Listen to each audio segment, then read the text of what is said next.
All I was worried about was that it would be good, the one segment. When Bea Arthur died in 2009, the world mourned a comedy legend. But they had no idea what she'd been hiding. For years, she denied her own military service. She erased parts of her past completely. Even worse, the government tried to erase her too. In 2025, her military records mysteriously disappeared from official websites. When fans fought back, the truth got uglier. What they found wasn't just about covering up her service, it was about covering up who she really was. The real Bea Arthur was nothing like Dorothy. Bea Arthur was born as Bernice Frankel on May 13, 1922, in Brooklyn, New York. Her parents, Philip and Rebecca, were Jewish immigrants who had fled Europe hoping for a better life. But they arrived during the Great Depression, and nothing came easy. They ran a small women's clothing store and did everything they could to stay afloat. When the family's money troubles worsened, they left Brooklyn and moved to Cambridge, Maryland, hoping to restart their dressmaking business. But the move brought new problems. Cambridge was a mostly Christian town, and the Frankels were one of the few Jewish families there. Bernice was bullied terribly for her religion, but also for her height. By high school, she was nearly 5'10", and classmates didn't let her forget it. She felt like an outsider almost everywhere she went. But instead of shrinking, she fought back with sharp humor and a voice that could cut through any room. She even became known for her hilarious Mae West impressions. In the end, her classmates gave her the title of wittiest girl. That was the beginning of something powerful. She had learned how to turn pain into punchlines. Then came February 18th, 1943. Just 5 days after the Marine Corps opened its doors to women, 21-year-old Bernice signed up. It was a bold, almost shocking move. She asked to be a truck driver, even though she had probably never driven a car before. But she didn't care. She served for 2.5 years, doing everything from dispatch work to medical assistance. She moved up the ranks fast. Private first class in May, corporal in July, sergeant in December, and staff sergeant by January 1945. One of her superiors called her officious, but admitted she got things done. During service, she married a fellow Marine named Robert Allen Arthur. But the marriage didn't last long. They divorced after she contracted an STD. She kept his last name, but changed the spelling to Arthur. Later in life, she denied she ever served in the military at all. Maybe it was the pain. Maybe it was the shame. But she buried that part of her past. After she was discharged in September 1945, she decided to become an actress. In 1947, she enrolled in the dramatic workshop at the New School in New York City. It wasn't just any acting school. The man running it was Erwin Piscator, a German director who had fled the Nazis. She studied alongside names that would later become legends: Marlon Brando, Tony Curtis, Walter Matthau, Elaine Stritch. The school was booming thanks to the GI Bill, and it became one of the biggest acting hubs in America. Inside that small building on West 12th Street, future icons were learning their craft. Bea was right in the middle of it.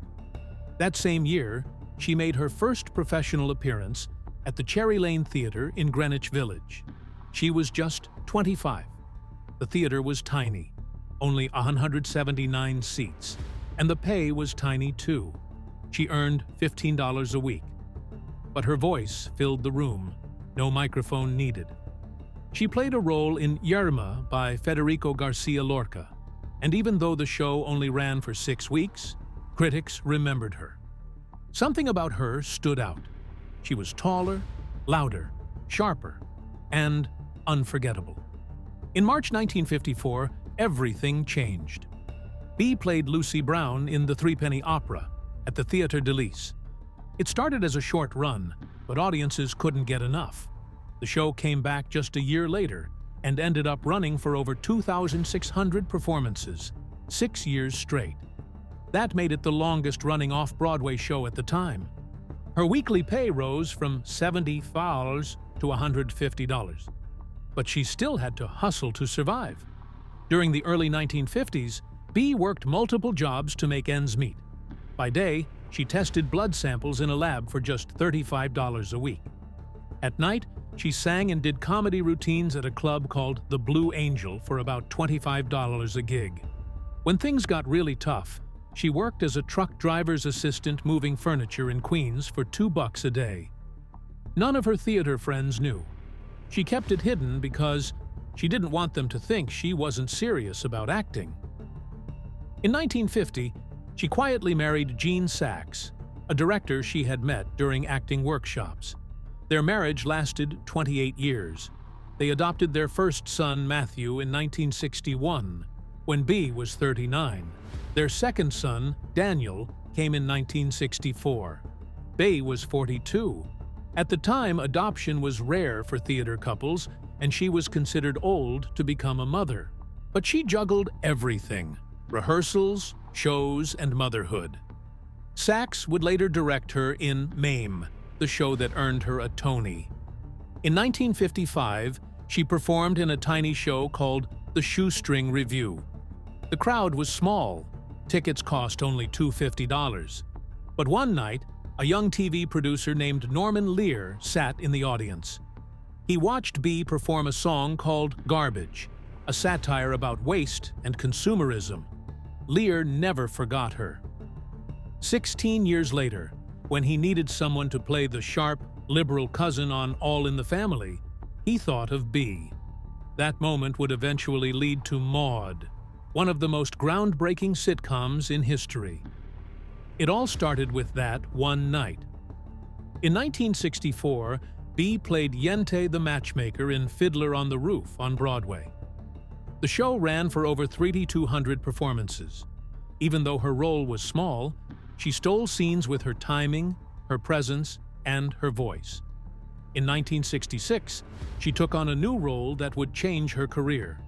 She played Vera Charles in Mame next to Angela Lansbury. The show opened in May and ran for over 1,500 performances. Critics called her performance brilliant, and the Tony Committee agreed. She won Best Featured Actress in a Musical in 1966. Her husband, Gene Saks, directed it, and she and Angela Lansbury became close friends for life. But not every show was a hit. In 1968, Bea starred in a musical called A Mother's Kisses.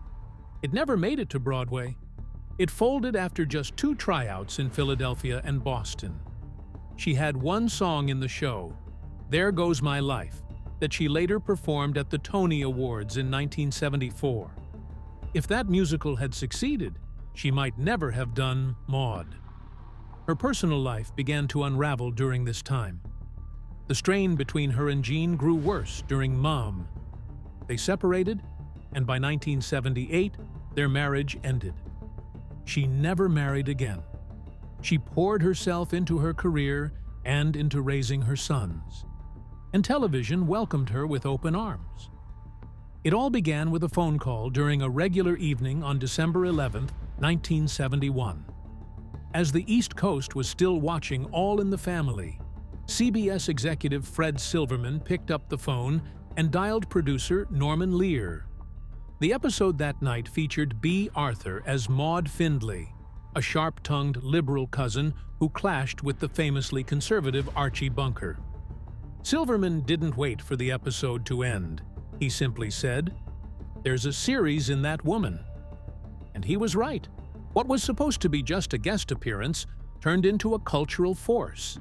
Bea Arthur, who hated flying and nearly turned down the role, ended up becoming the face of a show that pushed boundaries like no sitcom had ever dared to do.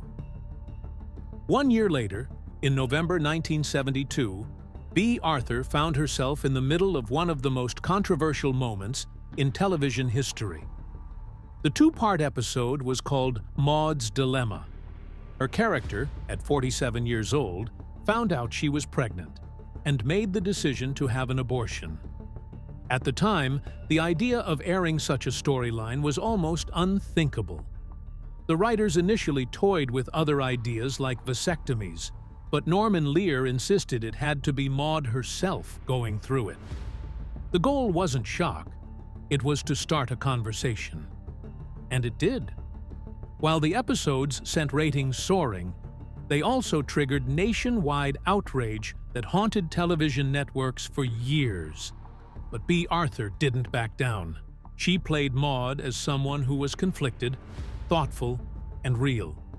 The decision wasn't easy for the character, and that's exactly why it hit so hard.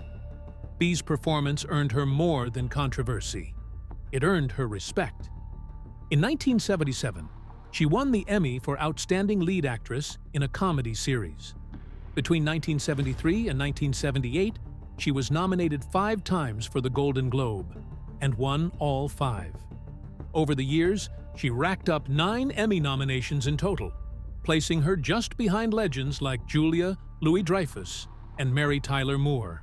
The show Maude tackled menopause, aging, financial pressure, and sexual harassment, all while balancing biting comedy and heartfelt drama. When she was inducted into the Television Academy Hall of Fame in 2008, it was long overdue. Her impact had already reshaped what television could talk about. But before all that, Bea had proven herself on the big screen. In 1970, she starred in Lovers and Other Strangers, a wedding comedy that became a surprise box office hit. It made $7.7 million on a $2.5 million budget and ended up launching careers. Diane Keaton made her film debut in it. Richard Castellano was nominated for an Oscar. Bea Arthur, in a smaller role, still managed to shine. Her comic timing was sharp, and even among stars like Gig Young and Cloris Leachman, she held her ground. Then came something truly bizarre. On November 17, 1978, Bea appeared in the Star Wars Holiday Special, a show so strange and disastrous that CBS refused to ever air it again. She played a bar owner named Akmina and sang a surreal farewell song while aliens danced around her. The special became legendary for all the wrong reasons. Carrie Fisher used to joke that it was her go-to tape when she wanted guests to leave her house.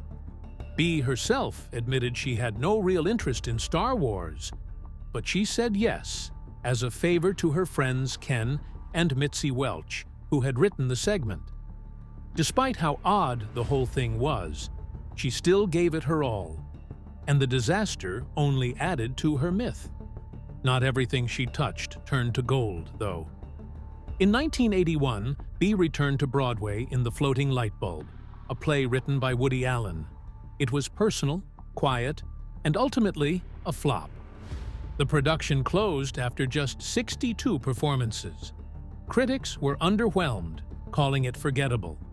Even with Bea's strong presence, the story just didn't land. 2 years later, she tried again with a new sitcom called Amanda's. It was a remake of Fawlty Towers, but with all the clever parts removed. The creators had erased the character of Basil entirely and shoved all the lines onto Bea.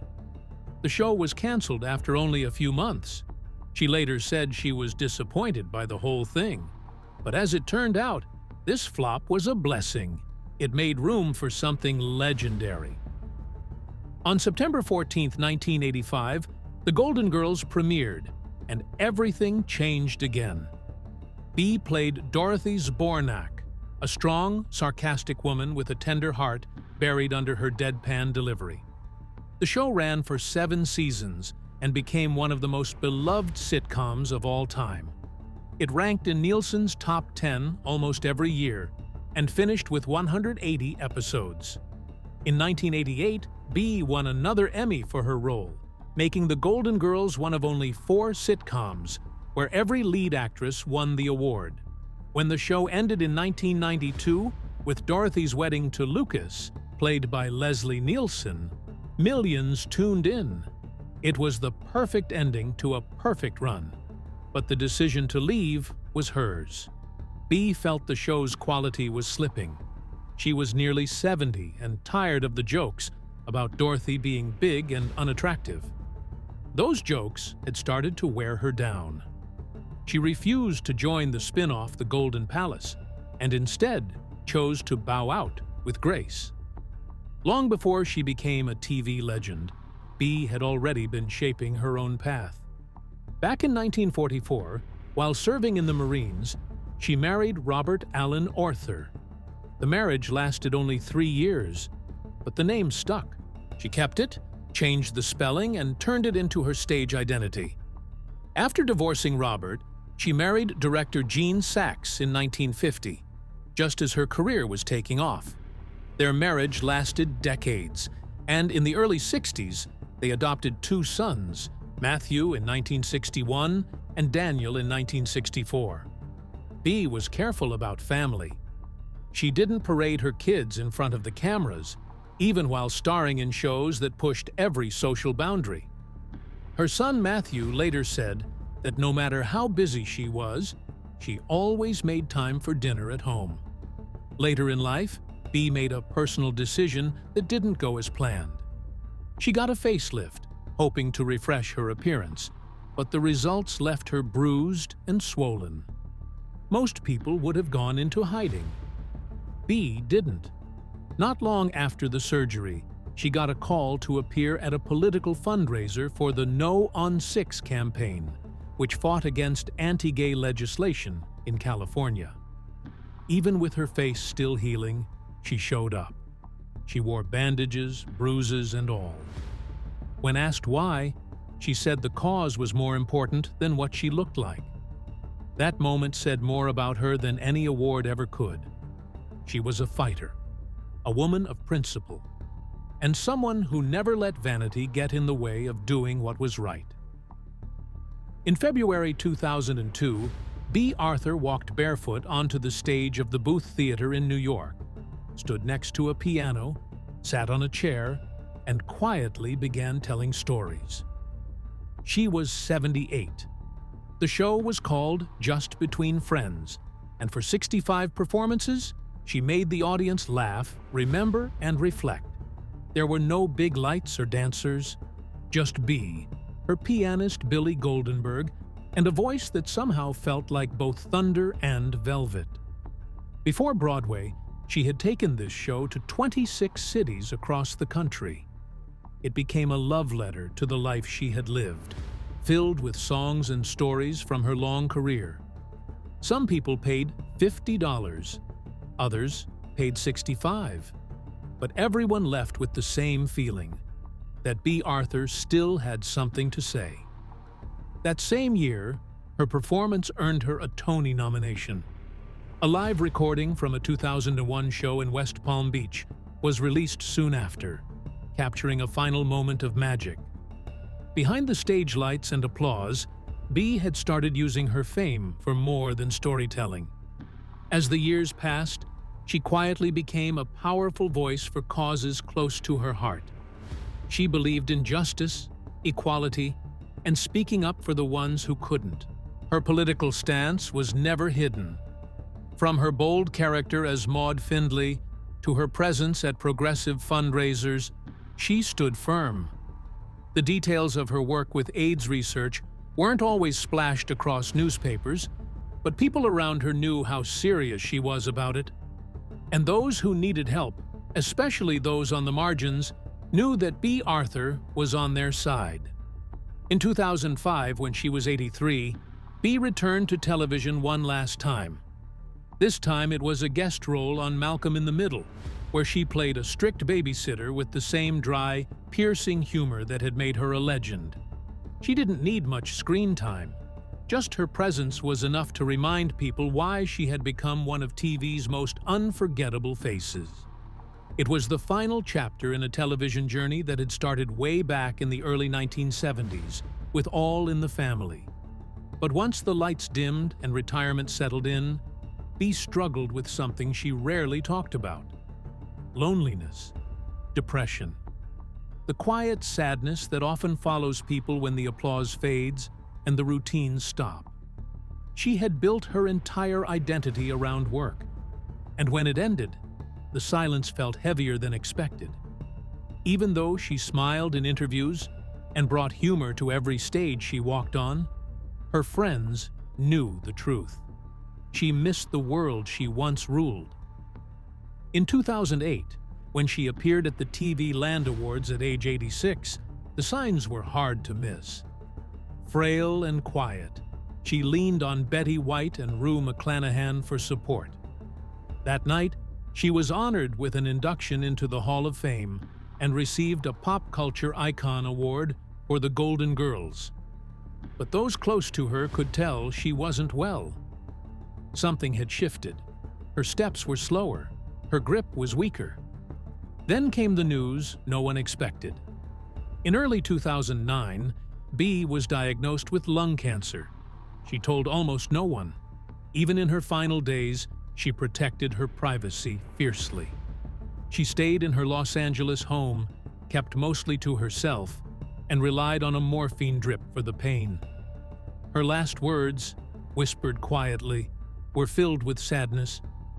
"I don't want people to see me this way." On April 25, 2009, at the age of 86, she died peacefully, surrounded by her two sons, Matthew and Daniel.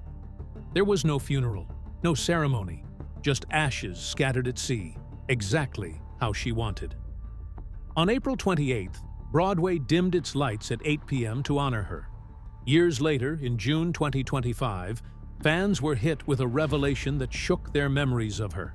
During a Pride panel celebrating the 40th anniversary of the Golden Girls, co-producer Marsha Posner Williams stunned the crowd by revealing that Bea had often used a hateful slur, the C word, when talking about Betty White.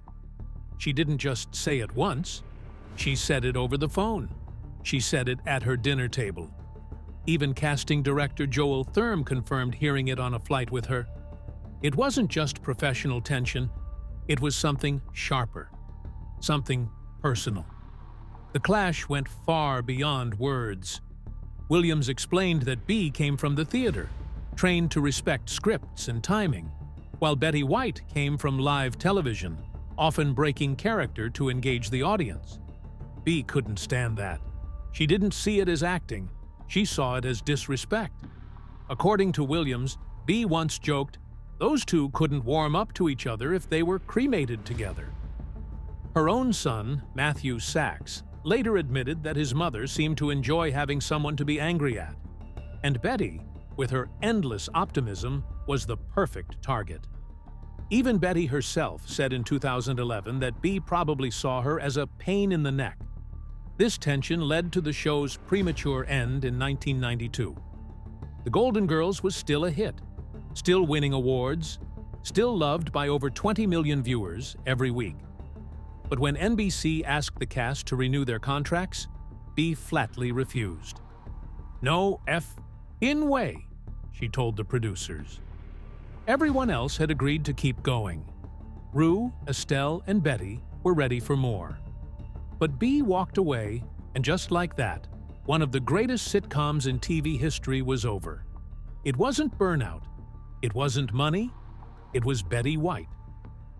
Still, in their final years, something seemed to soften. Script supervisor Isabel Omero remembered the two women walking arm in arm after tapings. They may not have been close friends, but they worked like professionals. And when Bea passed in 2009, Betty White's words were filled with grace. "How lucky I was to know her." Maybe it was reconciliation, maybe it was just respect. But either way, the show had remained untouched by the feud. That illusion shattered in 2025 when the details became public. Fans were split. Some wished the truth had never come out. Others felt they finally understood the tension they'd always sensed. Marsha Williams defended sharing the truth, saying it had been an open secret among the crew for decades. Suddenly, The Golden Girls wasn't just a show about friendship. It was a show built on brilliant performances hiding very real resentment. Then came another shock. In March 2025, Bea Arthur's military service record, once proudly displayed on the Department of Defense website, vanished. It wasn't a glitch. It was part of a broader purge of diversity and inclusion records. Bea had enlisted as Bernice Frankel on February 18, 1943, just 5 days after women were allowed to join the Marines. She worked as a typist in Washington, D.C., trained as a truck driver, and rose to the rank of staff sergeant before being honorably discharged in September 1945. For a long time, that page told the world what she had done. Then, it disappeared. Within days, outrage flooded social media. The deletion gathered over 900,000 views. Finally, on March 25th, the DoD quietly put the page back online, hoping no one would notice. But Bea's legacy couldn't be erased. Not by politics, not by time. Her will revealed a heart that had never stopped giving. She left $300,000 to the Ali Forney Center, the country's largest shelter for homeless LGBTQ+ youth. That money kept the organization alive through the 2008 recession and funded the opening of the Bea Arthur residence in February 2017. She also gave $25,000 to the AIDS Services Foundation of Orange County. Even after death, she was helping others. Co-founder Ken Gilson put it simply, "After all these years, she's still doing wonderful things." Bea Arthur wasn't just Maude. She wasn't just Dorothy. She wasn't just the woman who made us laugh. She was a complicated, passionate, deeply private person who loved hard, held grudges longer than most, and fought for the things she believed in until the very end. Behind the glare of the spotlight was a woman who never stopped trying to make the world a little better, even if it meant doing it barefoot on a stage or silently from behind closed doors.